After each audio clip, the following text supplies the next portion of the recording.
actually, you were responsible partly for me becoming a critic in the first place, and I haven't been for a couple of years. Then I'm thrilled. They're going extinct now, so thank you for that. Yeah, good. But it was Time After Time. Yes. I think there's. That was a good movie. Yes. Loved it, and I never understood why it wasn't a bigger hit. I'll Because you got tell Jack the you Ripper, you've got H.G. Wells, you've got time travel. That's triple word score, and I don't know if it would have taken zombies or whatever to make it a bigger hit, but I love that movie. I'll tell you why. My theory is that they sold the movie as a sort of Jack the Ripper kind of movie, and there'd been one with James Mason playing Sherlock Holmes or something, or Jack the Ripper, right before it, which had died to death. So instead of, which is what Time After Time is really a love story, with fantastical elements, time travel, with historical characters. Now, when the movie was dying, I called Warner Brothers, it was Orion, they were bought out by Warner's, and I said, why would you, what are these questionnaires that you're sending out?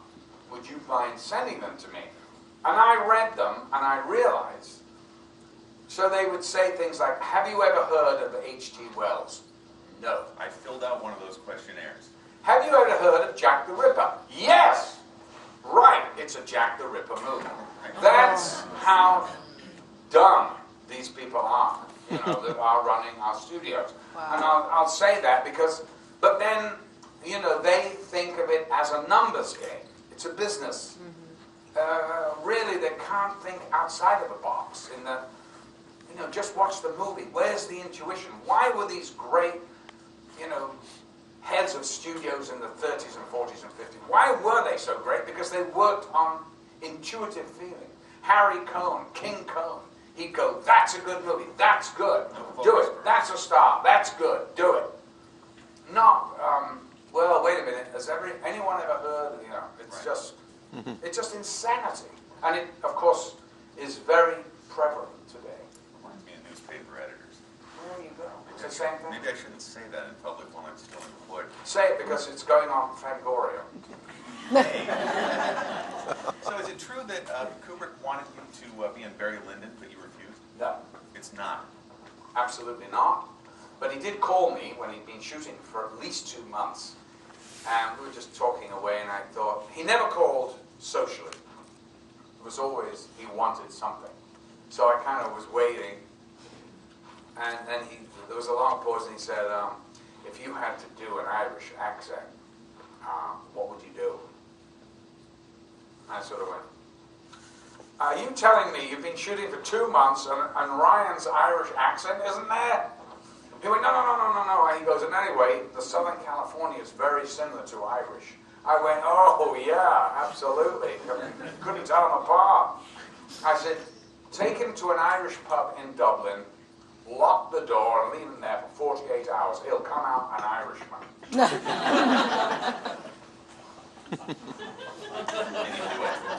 Who knows? I gave him the secret. If he didn't do it, that's his problem. So I understand Oh Lucky Man is one of your favorites. Oh, yeah. Yes, because I wrote the original script. So. And it was partially based on... It is. I was a coffee salesman for Chase and Sanborn Coffee. You're in the town for that. Yeah, absolutely. Could you just talk a little bit about how that came about? Yes. Well, after working on If with Lindsay, we were at the Cannes Film Festival where we were about to win the prize, the Palme d'Or.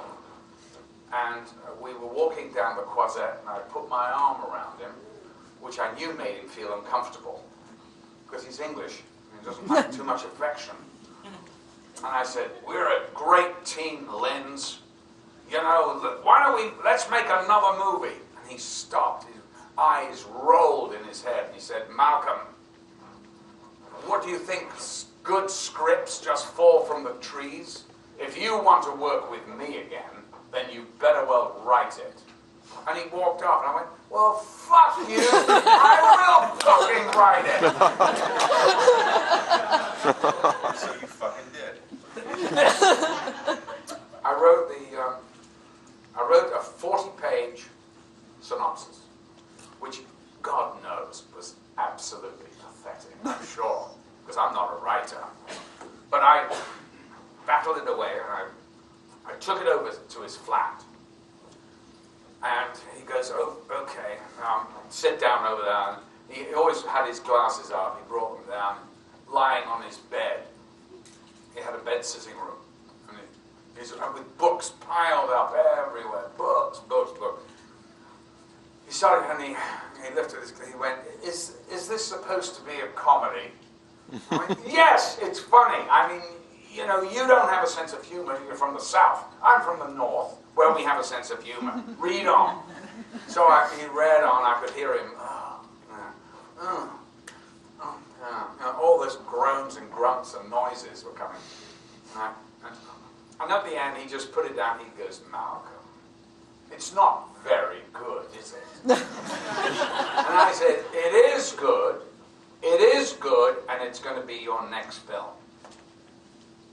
So he said, all right, then you better call David Sherwood, who was the writer of If. And David and I collaborated on the script that became Oh Lucky Man. It was actually called Coffee Man first, and David and I were in a pub writing. We always wrote in pubs or in coffee bars, where there were all distractions of pretty girls with mini skirts, which was the big thing then. We're like, ooh. No, I get my best. Any distraction. And I said, put that down, that's good.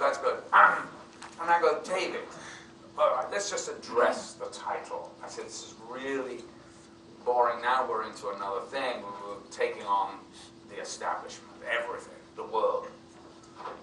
I said, what is the element? He goes, it's about success, luck. I went, luck, that's it. Lucky man. He went, oh, that's good. I called Lindsay. I went, are you at home? He goes, yes. I went, we're coming over. Click. We drove to his place. He was sort of bemused. We came rushing in. I said, sit down. We've got the title of your new film. You ordered this guy around a lot. Listen, it was always a fight, believe you me. He could look after himself. He sat and he said, get on with it. And I just whispered, lucky man, in his ear. And there was a long pause. He looked up. He had this senatorial nose.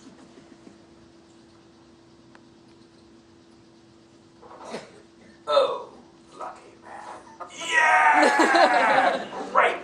He always had to have the last word. He was the director after all. See, if somebody whispered lucky man into my ear, I would assume the next thing they'd do is sit on my lap. I didn't know you were gay.